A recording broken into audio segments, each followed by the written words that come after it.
Butandweji yabahasha ikumiza kasheshe anguto ya Fotipotro kuza Kampala omucharo cha Stiri omutawuna kanso ya Kakabara omu district ya Kyegegwa kandi babatura barebwa bari kutwara ebintu abandi bari kubishereka mu maju gabo. Niwe naza kusimuka za saa 11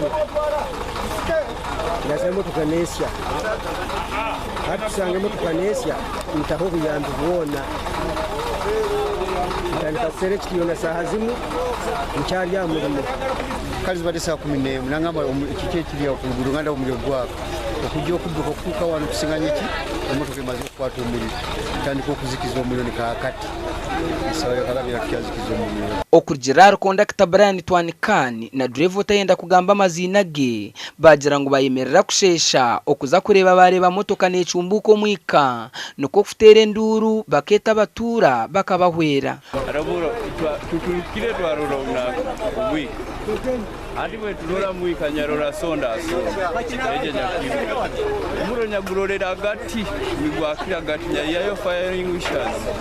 zimye yayanga nyarora nyazimya firing wishes ya wameriye. Police kurga Fotipotro na Mubende bahwiraho Kyegegwa kurazo omuriro bite bintu byaba byawerekerire. Twarindirira twakozesa amani n'ebitiyo n'efuka kuza kushika koraki kurindirira Motoka yiza saa 12 ya mizi kuraza. Ebintu byacwekerera birumu za piki emipira ya Motoka, fridge, generator, ebintu bya saruni, emyenda za spiriti, emibazi y'ebihingwa, ebyo kurya nk'ebinyobwa hamwe n'ebindi bingi. Accidents zibaho muno aroma danke munye yagwira akafira abantu batanu yende katomera kana akachweka kuruhande kana kabera kimoke bizibu byamani hano nkoko bari kucwe mfumu ngo amarira gente no gomashemerwa gembwa abantu bayetwarire ebintu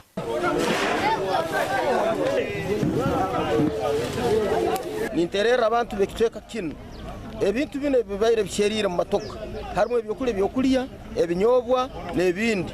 baitu harimo n'emibazi yo kuira ebintu kandi eri poison nabweka barayamwe ebintu mundu bakabirya bakatunga oburwaire bajya kutunga side effects kandi barwara. Polisi tikiriza kugambira kamera zitu ngukonka yatandiko gwayo go kuchondoza gashakwa Philip Murangira omuri Kyegegwa.